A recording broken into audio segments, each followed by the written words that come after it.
क्या आप तैयार हो एक जादुई साहसिक सफर के लिए? तो जल्दी से हमारे चैनल को सब्सक्राइब करो और बेल आइकन दबाना मत भूलना ताकि आप कोई भी मजेदार कहानी मिस न कर दो। स्लीपओवर और कहानी की शुरुआत एक सुनहरी रात थी। उमैमा ने अपनी सबसे प्यारी सहेलियों जैनब, रामला, जोया और अदा को अपने घर स्लीपओवर के लिए बुलाया था।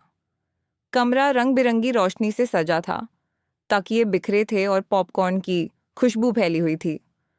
सब लड़कियां पैजामा पहनकर मजे कर रही थीं। तभी नाना अब्बू मुस्कुराते हुए कमरे में आए। तैयार हो एक मजेदार कहानी के लिए? उन्होंने अपनी आरामदायक कुर्सी पर बैठते हुए पूछा। सब लड़कियां एक साथ चिल्लाईं, हाँ नाना अब्बू, हमें एडवेंचर वाली जादुई कहानी सुनाइए। नाना अब्बू ने मुस्कुराकर कहा, तो सुनो, दिलवाले जादू के कलीन की कहानी। कमरा एकदम शांत हो गया। सभी ध्यान से सुनने लगीं। बहुत समय पहले 5 बहादुर लड़कियां, उमैमा, जैनब, रामला, जोया और अदा, एक रहस्यमय पहाड़ी गांव की यात्रा पर निकली। उन्होंने सुना था कि वहां एक जादुई कलीन है जो सिर्फ उन लोगों के लिए उड़ता है जिनका दिल सच्चा और दयालु हो।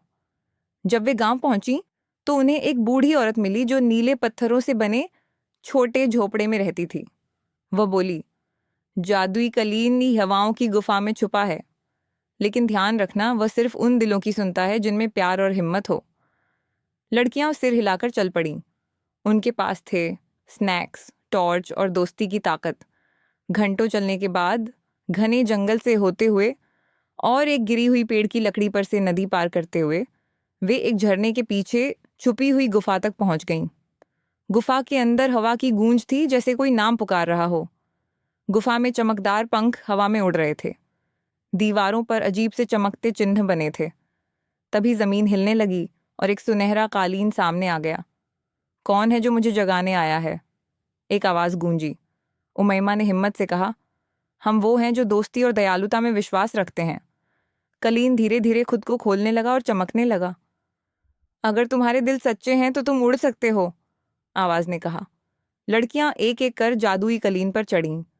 जैसे ही उन्होंने एक दूसरे का हाथ पकड़ा, कलीन जोर से उड़ गया और रात के आसमान में निकल पड़ा। वे पहाड़ों, समंदरों और जानवरों जैसी बादलों की शक्लों के ऊपर से उड़ रही थीं। तारे उनके चारों ओर चमक रहे थे, जैसे कोई सपना हो। जोया ने चांद की रोशनी में चमकते इंद्रधनुष की ओर इशारा किया और अदा जल्दी से स्केच बनाने लगी। तभी अचानक एक काली तूफानी बादल उनके ऊपर आ गया।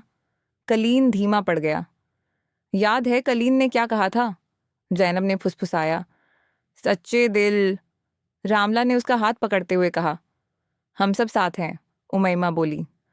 सबने अपनी आंखें बंद कीं और उन सभी अच्छाइयों के बारे में सोचा जो उन्होंने की थीं, और कलीन फिर से तेजी से उड़ने लगा, तूफान को चीरता हुआ, हंसी और रोशनी के साथ। और फिर नाना अब्बू ने कहानी खत्म की। कलीन उन्हें उनके घर छोड़ गया और सुबह हर एक लड़की को अपने तकिए के नीचे एक चमकता पंख मिला। कमरे में कुछ पल के लिए सन्नाटा रहा। फिर सब लड़कियां बोल पड़ीं, वो, क्या ये सच था? बहुत मजेदार था। क्या हमें भी ऐसा जादुई कलीन मिलेगा?